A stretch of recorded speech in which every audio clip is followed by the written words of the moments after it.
স্বপ্ন সাধারণত তিন ধরনের হয়ে থাকে। এক হচ্ছে মিনাল্লাহ, আল্লাহ সুবহানাহু ওয়া তাআলার পক্ষ থেকে স্বপ্ন দেখানো হয়।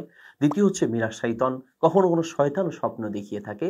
আর তৃতীয়ত হচ্ছে মিন হাদিসিন নাফস, অন্তরের বিভিন্ন চিন্তা, পেরেশানি বা বিভিন্ন টেনশন থেকেও মানুষ স্বপ্ন দেখে থাকে। আসসালামু আলাইকুম ওয়া রাহমাতুল্লাহ। আলহামদুলিল্লাহি ওয়াহদা ওয়াসসালাতু ওয়াসসালামু আলা রাসূলিল্লাহ ওয়া বা'দ। প্রিয় দিনী ভাই ও বোন, ওহী আসার রাস্তা বন্ধ। তবে মানুষকে দিক নির্দেশনা দেওয়ার জন্য আল্লাহ সুবহানাহু ওয়া তাআলা কখনো কখনো স্বপ্নের মাধ্যমে দিক নির্দেশনা দিয়ে থাকেন। স্বপ্ন সাধারণত তিন ধরনের হয়ে থাকে। এক হচ্ছে মিনাল্লাহ, আল্লাহ সুবহানাহু ওয়া তাআলার পক্ষ থেকে স্বপ্ন দেখানো হয়। দ্বিতীয় হচ্ছে মিনাশ শাইতান, কখনো কোনো শয়তানও স্বপ্ন দেখিয়ে থাকে। আর তৃতীয়ত হচ্ছে মিন হাদিসিন নাফস, অন্তরের বিভিন্ন চিন্তা, পেরেশানি বা বিভিন্ন টেনশন থেকেও মানুষ স্বপ্ন দেখে থাকে। কোনটা আল্লাহর পক্ষ থেকে, কোনটা শয়তানের পক্ষ থেকে এবং কোনটা মনের ওয়াসওয়াসা বা মনের টেনশন থেকে, সেটা বিজ্ঞ আলেমদের সাথে পরামর্শ করেই জেনে নেওয়ার চেষ্টা করতে হবে। এজন্য যারা স্বপ্ন ব্যাখ্যা যারা পারদর্শী তাদের সাথে পরামর্শ করা যেতে পারে।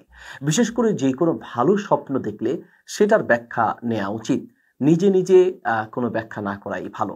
পাশাপাশি যদি কোনো খারাপ স্বপ্ন আমরা কেউ দেখে থাকি, তাহলে সেই ক্ষেত্রে যেই কাউকে স্বপ্নের কথা বলা উচিত নয়। কোনো খারাপ স্বপ্ন দেখলে এক নম্বর হচ্ছে স্বপ্নের কথা কাউকে না বলা। হাদিসে নিষেধাজ্ঞা রয়েছে ওয়ালা ইউহাদ্দিসু, সেজন্য এই স্বপ্নের কথা কাউকে না বলে।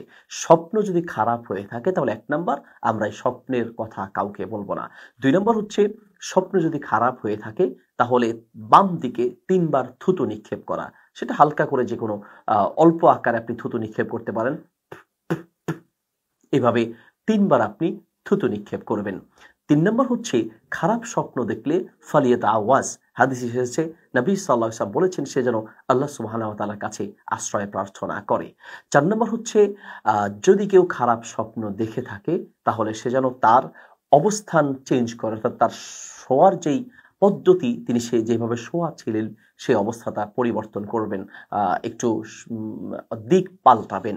৫ নম্বর হচ্ছে কেউ যদি কোনো খারাপ স্বপ্ন দেখে থাকে তাহলে সে ব্যক্তি নামাজে দাঁড়িয়ে যাবেন। এই ৫টি পদ্ধতি আমরা পাই। স্বপ্ন যদি খারাপ হয়ে থাকে তাহলে ৫টি কাজ করবেন। ১ নম্বর হচ্ছে এই খারাপ স্বপ্ন দেখার সাথে সাথে সে বাম দিকে থুতু নিক্ষেপ করবে। ২ নম্বর হচ্ছে আউযু বিল্লাহি মিনাশ শাইতানির রাজিম বলবে। ৩ নম্বর হচ্ছে সে তার অবস্থান চেঞ্জ করবে, অর্থাৎ সে যদি যেদিকেই শোয়া থাকবে তার অবস্থানটা চেঞ্জ করবে। ৪ নম্বর হচ্ছে সে স্বপ্ন দেখার পরে উঠে দাঁড়িয়ে ২ রাকাত নামাজ পড়ে আল্লাহর কাছে সে আশ্রয় প্রার্থনা করবে এবং ওই খারাপ স্বপ্নের খারাপি থেকে যেন সে বেঁচে যায়, যেন আল্লাহর কাছে দোয়া করবে। ৫ নম্বর পদ্ধতি হচ্ছে খারাপ কোনো স্বপ্ন দেখলে সেই স্বপ্নের কথা সে কাউকে বলবে না। একান্ত যদি কাউকে বলতে চায় তাহলে স্বপ্ন বা যারা স্বপ্নের ব্যাখ্যা সম্পর্কে অভিজ্ঞ আলেম রয়েছেন তাদেরকে জাস্ট বলা যেতে পারে, তাহলে তিনি এই স্বপ্নের সঠিক ব্যাখ্যা দেখবেন বা সঠিক ব্যাখ্যাটা বলে দিবেন। তবে কোনো খারাপ স্বপ্ন দেখলে এই স্বপ্নের ব্যাখ্যা যেই কারো কাছে চাওয়া উচিত নয়, যাদের অভিজ্ঞতা নেই তাদের কাছে জিজ্ঞেস করা বা তাদেরকে জানানো উচিত নয়, এবং নিজে নিজেও খারাপ স্বপ্নের কোনো ব্যাখ্যা করা উচিত নয়। আশা করি বুঝতে পেরেছেন। জাযাকুমুল্লাহ খায়ের। ওয়াসসালামু আলাইকুম ওয়া রাহমাতুল্লাহ।